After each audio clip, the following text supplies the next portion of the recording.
Welcome to the Entrepreneurial CEO Podcast, where we dive into the real stories behind building and scaling a business.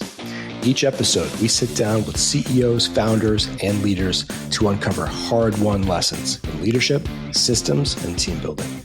Listen in each week to learn directly from real business leaders who have been in your shoes, had success, made the mistakes, and all of the messiness that comes with building a business. If you're ready to learn from real-world leaders and gain insights you can apply today, you're in the right place. So let's get started. Hey, everybody. Welcome to the podcast. Mike, good to see you, man. Same here, bro. Dude, I'm feeling a little feisty today. I don't know about you. Yeah, well, it's there's a lot of stuff going on, man. It's NFL free agency. It's got me fired up.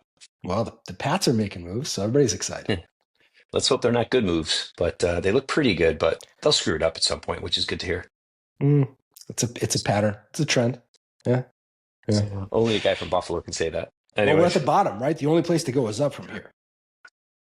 Well, and you're not going to get to the top because at AFC East champs, the Bills will just continue to keep winning this, hopefully, with our boy Josh. So for now, you guys better stack up. Well, look, man, we got a lot of stuff to talk about today. I think we do. We have some good topics we were chatting about before the show, and I think a lot of stuff that is top of mind for entrepreneurs and CEOs out there. So I'm excited to chat through some things today. And I think, to kick things off, man, it's March 11th. It feels like 2025 has already been 3 years long with everything that's happening. It's there's a lot, man, right? It's like, the stock market's a disaster. Fundraising super tough. The interest rates are super high. Tariffs one day, gone the next day, back the next day, double them, triple them. I mean, it's like the cost of goods is rising. It's really tough. And there's so much uncertainty. And that's I think the key word. Being a CEO was already hard. Now it's like orders of magnitude harder just in this market.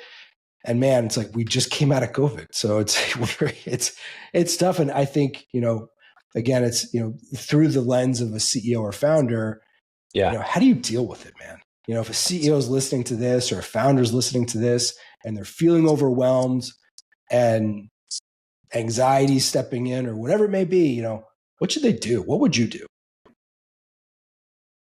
Well, I'll tell you the one thing we can't do. Okay. We can't bury our head in the sand. Number one. Right. We have to look at this thing we have to look at the brutal facts of our business. And sometimes the brutal facts of our business are not necessarily what's happening in the news. And it's really easy to just get in that cycle. Like we always tell our kids, stay off TikTok, don't get your news from, TikTok, blah, blah, blah. It's like we can do the same thing as CEOs, whether it's on social media or in the news, wherever we get our news from. And it's like, you want to be aware of what's going on, but like we can go down a rabbit hole in the news, which is going to make us think things are a lot worse in our business than they are. So, listen, you've heard me talk about the 5 things the CEOs need to do. I'm not going to get into that today. That's a topic for another day. But one of them is the ecosystem, saying, what is happening in our industry? What is happening in the macro economy? We need to understand those things so that we can start to make some assumptions and hypotheses around how it's going to impact our business. So let's go deeper on that, though. So bottom line is, don't get too caught up in the news, but be aware of what's happening. But we have to really focus on our business. Yeah. I mean, part of me thinks, you have to have blinders on to some degree. You can't get distracted by all the chaos that's happening. You really just have to focus on your business and stay in your lane and not get distracted. But to your point, you have to be hyper aware of what's happening. And I think of, if you're working in real estate or working in constructions, maybe you need to make changes to your contracts, to make sure that you have downside protection in the event that the cost of the goods rises or something happens with delays, or, there could be things that you can do to protect yourself. Right. And those are real. And you just need to be thinking through all those different contingencies. Well, I would say that's probably, I'd say that's one of the biggest learnings I think that whole industry had. Now, there's some great businesses that have gone through it before and they knew what to do. But there's also smaller businesses that didn't understand that and got burnt in a big way. So I like the way you said that. You got to have blinders on. You got to be aware of what's going on. This is also where who are you hanging out with? Like, who's your peer group? If you're a CEO, are you active in the industry?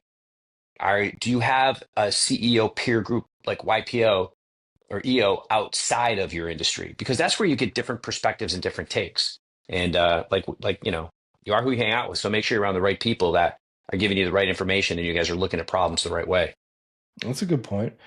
What have you found in your career to be helpful? Okay. Through that lens. I love this question. Because, and I'm going to start at a high level, and I'm going to start with the importance of planning in your business. Okay. Planning is a process, not an event. We plan so that, this is a little controversial, but we plan so that we can unplan. Let me tell you what I mean by that. We build a plan, go through the process of going deep on our business and saying, this is where we want to go. Well, and then we have to have performance check-ins. Like, you know how I feel about it. We need to be checking in on our plan once a month. All right. Separate topic, which also means you need to have a scorecard to see how you're doing in your business. And you need to be looking at both of those, your scorecard and your plan, every single month on a regular cadence. And I always say have an outside person help with that, because I tried to do it. I tried to do it with you at MAP. And eventually you kind of looked at me and you're like, bro, can we have this meeting facilitated? Because we're all over the place. And now we brought in a facilitator. So we plan to unplan. And what I mean by that is when we're having that performance check-in and we're looking at what's happening in the world around us, what's happening in our business, it allows us to unplan. It allows us to make adjustments to our plan so that we can stay on track. We may have to change the finish line based on what's happening, and that's fine. But at least we have a starting point for a finish line, so we can make trade-offs along the way. So at the end of Q1 or Q2, if we're off track and here's what's happening, we can make adjustments and not be like, oh, well, we have to do that. And so that's really important. Okay, that's super important. So planning to unplan is what's going to help us in times of uncertainty, in my mind. I like that. How do you balance between? I just made that up. Plan to unplan. I do like that though, right? It's like but how do you balance that? I think there's always, people always there's always the polar opposites, right? Yeah. It's like you can either be somebody that delegates really well, or you could be you're micromanaging, or you're holding people. Like, how do you balance between those things where you're planning, but then you're nimble enough to adapt? Yeah. What have you found? Well, what I find is that I slipped in there a scorecard. You got to be measuring what matters in your business, to quote the book. We call them vital factors. You've got to be measuring the most important things in your business at every level of the organization. So if you're in times of uncertainty, the very first thing that I would do, or that I have done, is I look at my vital factors, my most important KPIs, the ones that matter at the executive level. And I make sure that I have a good mix of leading and lagging. Okay. So the leading indicators are going to help me understand what is coming up in the business. The lagging are going to help me understand what just happened. Okay. So think profit, revenue, those are all lagging. Leading, top of funnel, customer service ratings, things like that. That's going to help me be more predictive in what I'm doing. So the first thing I'm doing is I'm looking at my numbers, not just financial, all of them. And I'm like, are we seeing any changes here? Yeah. And that's the importance. Like I said, evaluating the performance of your business, your scorecard, and your business plan every single month are key, because this is where the rubber meets the road. This is where you make adjustments, because if the numbers are looking good and the predictive numbers are looking good, then I'm probably going to stay the course. Okay. But I will have, we'll call them triggers, like 2 or 3 of those vital factors, those KPIs. Like, I'm going to keep a super close eye on a few of those. And I might have contingency plans around if they start to move in the wrong direction. If one moves in the wrong direction by a certain amount, I might be like, okay, let's just see what happens. But if 2 move, I might start making moves. If 3 move, I'm for sure making moves. But the important part of that is to understand what those moves are going to be in advance. So if anybody listening to this is thinking that there could be uncertainty in their business, there could be some challenges, that we may have a downturn in our business, understanding what levers, understanding the triggers that are going to identify for you when that's happening, and then knowing what levers to pull, building that contingency plan in advance in a non-emotional state is absolutely critical. Because what we don't want to be doing is seeing a downturn in the business that we weren't expecting. And now we're sitting there saying, holy crap, we got to do a bunch of stuff. And you're in this emotional frame of mind, and you weren't able to think it through. You're panicking. That's super smart. Yeah, no, I love that, because I think back to like the statement of it. It's not enough to just track the numbers; it's what you do with them. So I've been, I've seen people and seen CEOs who look at the numbers and they make excuses, right? oh, the numbers are down because of XYZ, right? And just want to ignore it for a month or 2 months or a quarter. And, maybe it's okay to be patient, but you have to take action. You have to have a plan of what you're going to do and the triggers. Okay. Like you said, if these two KPIs are down, these two vital factors are down, or they move by X%, here's what we're going to do. Right. And it's just logical. You got a plan in place and then you execute. And so it's almost like, here's another zinger for you. Prepare to panic. Panicking is fine. All right. But if you're prepared to panic, you're in a much better position. I'll give you an example. I was EO, YPO has GLC, and I was chairing one of these GLCs, like literally, I'm telling you, Andrew, it had to be almost 20 years ago, 18 years ago, 20 years ago. And I had to interview Jack Welch on stage.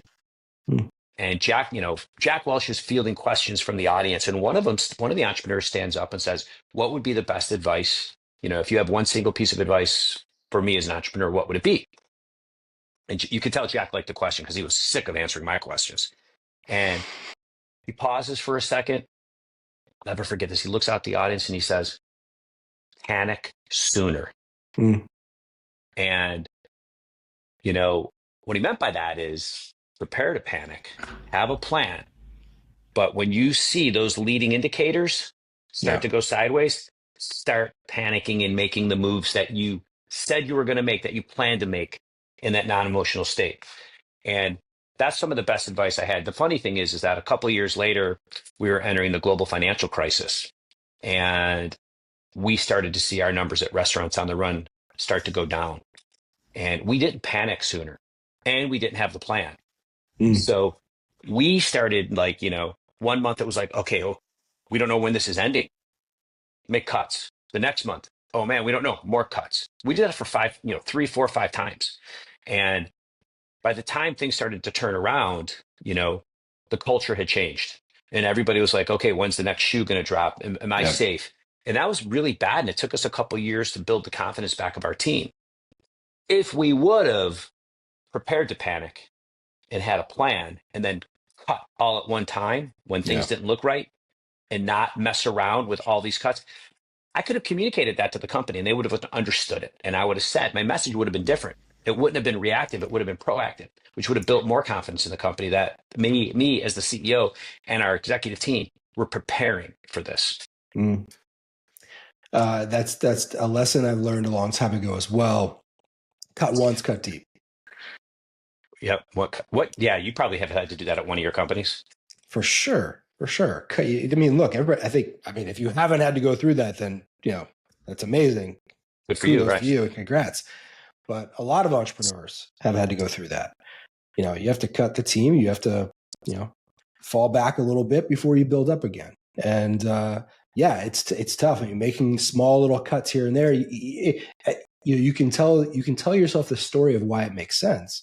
But if you have to continuously make more cuts, it hurts the culture. It hurts the team and the trust, and everybody's just sort of fearing for their job. Whereas opposed to if you make that one big cut, you cut deep, you cut once, then it's over. And then everybody, you get the team to rally around and you keep building. Yeah. And so I mean, I totally agree. This is an exceptional conversation. And to kind of wrap it, to kind of summarize, because I know people are listening and saying, well, shit, I'm about to deal with that crap. It's like, if you're dealing with it right now, you may not have a business plan you're looking at. You may not have leading indicators. Okay. And it might be too late to have a plan. So what do you do at that point? You know what I mean? We gave you some proactive things to be doing, and I think it's still soon enough that we can do it. But some businesses are going to get popped right away. And if they're not prepared, what are they going to do? Obviously we said panic sooner. Okay. We talked about that, cut once, cut deep. The other thing is we have to be transparent, and we have to over communicate with our people. Mm-hmm. And we have to make sure the executive team is on the same page and that the same consistent message is being said. We've got to be in front of the organization. Okay. That might mean me as a CEO, I don't take a salary. It might mean a bunch of different things, however you decide to deal with it. But regular, consistent communication is going to be super key through any times of uncertainty. Yeah. Yeah, for sure. I mean, I think a lot of people are having to make cuts and have had to make cuts. Just don't be that CEO that does it through Zoom or some other horrible way. It's like the mass layoffs with no communication, and just shutting people down. It's just, you have to do it with, treat people the way they should be treated, with empathy, Yeah. Well, yeah. And it's like, because like, hopefully no one's having to go through this that's listening to this, but the inevitability of it is that some of us will. Sure. And how we do it makes a big difference to the people that are sticking around and watching us, and we want to treat people with dignity, and we want to do anything we can to help set them up for success in their next role, because you never know, things could turn quickly. We might bring people back, but that means a lot for the culture. It's a small world, man. It's a small world, and you're going to run into these people again, especially in small industry, small world. So you have to treat people the right way. And it matters for the rest of the team that stays too. They see what happens, So if you treat people like crap, they're going to have one foot out the door too. And those people that stay, we need to have them super energized and engaged, because in times of challenging times, sometimes it's just survival. Like, your model is your model and you're going to ride it out. I get it. Other times it creates an opportunity for innovation. Yeah. And, they say one door closes, two windows open. And that's real, because a lot of times, like, even when you're innovating in companies, people are always asking, I need more resources. I need more money. I need more of this. Well, yeah. Okay. But hold your horses, because scarcity of resources creates innovation and creativity. And that's sometimes what happens in these situations. It forces us to think a little differently. I remember back at Restaurants on the Run, we were a business to business company. And now we were starting to meaning we were delivering food to businesses. And that was like 80, 90% of our business, right? And once things started to turn down, global financial crisis, the corporations not ordering as much food, we started looking at our data, and we had some good indicators, and we broke our database up one way. And we noticed that pharmaceutical reps were not slowing down. Like, they were slightly building. So we had a big piece of our business going down. We went down, I can't remember the exact percentage, but I know we lost 100% of our profit. So we were at break even totally. So we were like, all the profit's gone. So the corporate business is going down, but we noticed this little sliver, and it wasn't so small, that was starting to go up a little bit. And we looked at it, we said, okay, we get it. These pharmaceutical reps, they're not slowing down. They're still spending to get in front of doctors more than ever. And so we overinvested into that niche. Okay. And that niche became our most profitable niche over the last 7 years of our company. That's and it awesome. Grew substantially. We put resources at it. We put their special people on it. We put some of our best people on it, actually. And it saved us. But that was just because we were forced to look at within our business and say, where is the most profitable growing niche that we can go after? And that's what we found. How'd you find that? That's amazing. Well, first of all, we all probably have them, but it forces us to, like, only in challenging times do we look at it. The disciplined organization, the disciplined leader that's doing the performance management stuff we spoke about in the beginning of this, they're going to find those things, and if there's a coaches in there, they're going to be asking those questions. We found it because we noticed that we had some large orders coming in. I don't remember all the details. We had people that were looking at it, and like my brother Anthony, and we noticed that those orders, the average order size were bigger. So we kind of knew that already, but once things started to slow down, we just noticed that those orders kept coming in every day. Oh, that's awesome. And we were like, let's go head first. Yeah. That's a great insight. But it's just listen, challenging times create opportunities. So anyways, keep going. We got another good topic. Let's switch gears for a second. So, but it sort of ties in, right? It's like, whether you're a CEO leading your business through a challenging time like COVID, or like even now, and you're having to deal with so many different things, like people burn out, and you just sort of lose steam at times. Yeah. When you were building your business and Restaurants on the Run, what did you do then? What do you do now? And how do you avoid burnout? Yeah, listen, this is obviously everybody's got their own deal for this. And, there's plenty of experts on this type of thing. I can only speak from my own experience. My own experience, if I was feeling burnout, I had to ask myself, why am I burnt out? Like, am I working on stuff that I don't like? Is the business boring to me? Am I not engaged anymore? But I'm like, no, the business isn't boring to me. I love the business, but like, sometimes I was just working on the wrong stuff, and I needed to be focused on the right stuff, and even with MAP, like when I'm not focused on strategy and talking to clients, speaking with clients, it gets a little boring. Like, I'm like, that's what excites me. So I need to find my spot that I love. But the real answer, that's just, everybody's going to give you that answer. For me, the answer is I have to be physically fit. I have to be in my routine. of working out. Yeah. If I'm off my routine of health, that impacts everything else for me. Yeah. So like some people say like, hey, get your health straight and then, get your, get emotionally sound, get mentally sound, whatever. And I don't mean extreme cases. I mean, like you got to get your head straight and then start working out. To me, it's the opposite. When I'm working out, I start to get emotionally and mentally more stable. My wife will say I'm always unstable, but I start to get more stable. It works that way for me. So to me, that's what works for me is the physical exercise. If I had to add a second thing, it's learning, it's developing, it's studying. Nowadays it's a lot easier to study because you don't have to sit around with a book. You can put your best book into ChatGPT and have it summarized in 2,000 words. You can listen to things. There's so many more ways to just keep yourself out of your phone and out of a cycle of going down in a spiral. Yeah. Because listen, these days it's like if you're feeling burnout, you're probably looking at your Instagram or your TikTok or whatever, and it's like, bro, I find myself like I have to put alerts on my phone so that if I'm on Instagram for more than 15 minutes, it shuts off. Yeah. But yeah. So when I find myself moving into more productive things like exercise and studying and learning, I find myself coming out of my rut, my burnout. That's me. That's interesting. How about you? What do you do? Well, similarly, yeah. I mean, I have to have the self-care for me is working at exercise, right? Staying fit, eating well, making sure that I feel good. If I don't feel good, then everything sort of spirals down from there. I think just trying to have some semblance of balance between work and family and wife and just making sure that you're it's impossible to do everything. It is impossible, right? There's just not enough hours in the day. Oh, I have to work out. I have to sleep. I have to work. I have to do this. I have to, kids, like, it's impossible, but just realizing that, okay, it is impossible. And I'm going to do my best to check as many boxes as I can over the week or over the month.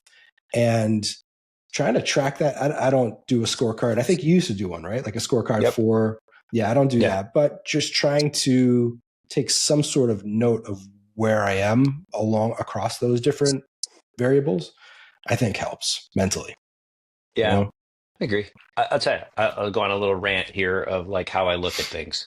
Think of it, when you look at a bullseye and like, you get the center and then you got the next ring, the next ring, the next ring.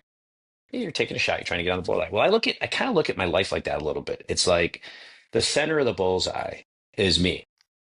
It's all about like, I've got to be good. I've got to be on my game mentally, physically, spiritually, emotionally, however you want to look at it. I've got to be on my game because if I'm good there at the center, the next ring is my family, my marriage, and my boys. And it's like, if I'm going to be my best in my family, I got to be my best at the core. So personally, I got to be strong. That's going to make me better in my family. Well, if I'm strong in my core, I'm strong in my family, I'm going to be way better in business. Okay. Yeah. Think about if I'm not feeling healthy or if I have a bad marriage or a horrible relationship with my kids and I try to like disconnect and be a business person. Come on. Yeah. It's not happening. Oh, it's impossible. It's impossible. Yeah. And so then the last ring for me. So I'm good. I'm strong in my core. This is optimal. Strong in my core. Family's good. Having a great time at work. Killing it. Good culture. Then that allows me to be a strong leader in my community, which means I can, like sometimes there's a time and a place, there's seasons of life. Like when you're a startup entrepreneur, you're not leading in your community. But as things progress and you maybe have a little bit more time to do these things, it gives you or you're leading in EO or YPO, it gives you the ability to lead in your community. Because as CEOs and entrepreneurs, we develop these unique skill sets that some other people don't develop. Leading without authority, leading your peers, because as a CEO, you have the authority, but when you start using it, you start losing it because your people then are like, he's not leading me. We're not doing this together. Yeah. And so if you can, that's how I look at it. And I feel like that last, ring on the bullseye, the community is an obligation as we progress in our development as CEOs and as human beings. We have an obligation to lead in the community, whatever that means for you and your community. So that's kind of how I look at things, but it all starts at the core. I love that. I also would love to dig deeper into what you just said, because I think it's so important. Leading without authority, right? Like, if anybody's in a position of authority, it's really easy to, tell people what to do, but those aren't the good leaders. Those aren't the good CEOs. Those aren't the good founders. They're not the good bosses. All right. They're not good politicians either. You need somebody that can lead with, influence and collaboration. 100%. How do you approach that with someone? How do you teach that? Well, it's not easy to teach because it's super experiential. And, when I've led an EO and YPO, I've been in those organizations for the last 25 years. So if you're a CEO or an entrepreneur, especially, as you're in your first 5-10 years, it's like those organizations are great. People join EO and YPO, but the people that I feel get the most out of EO and YPO are the ones that step up into some sort of leadership role, because you're not getting paid. It's a volunteer position. You're committing to something that, like, it's just your word that you're going to get it done. It's not your job. All right. And then when you step into a role where you're asking other people to do that, these are other CEOs. Like, you better get them engaged in the, your vision, the vision of the organization, the purpose of the organization, and then find a way to get everybody, people that you don't have authority over to, you're getting them to be held accountable to something that they say they're going to do. And so it's very difficult to practice that. And so EO and YPO give you the ability to practice those leadership skills that you can then bring back to your business, right? Because in EO and YPO, when you're leading, it is, like you just said, it's influence. And so, but if you can learn that skill and bring it to your business, where you're leading, instead of leading with authority, you're leading with a common vision, a common purpose, and you've got the right people on the team that want to follow your lead, but yet you know when to follow their lead, that goes a long way. That's part of that's all part of it. And I don't want the audience to lose sight of what I just said. That last piece was, when you're doing this right in your business, sometimes you're leading, sometimes you're following. That's interesting. And knowing how to do that. Like in our business, there's times you look to me for leadership, but there's times I look for you for leadership, or look to you for leadership. And so it works. I think that's hard for some people, because they think, I think sometimes younger entrepreneurs think they have to be in control and charge all the time. And you don't have to have all the answers. It's why you bring on a great team around you. You know what, man, you're totally right. And that's,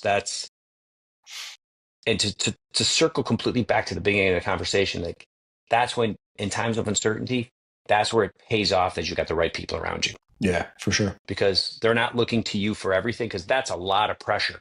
And when everybody's looking to you for the answers, and then you're bringing that, now go the opposite way down the rung of the bullseye. So you're sitting here in your business and you're like, now everybody's looking for you. You got all this pressure. Then you come back to your family.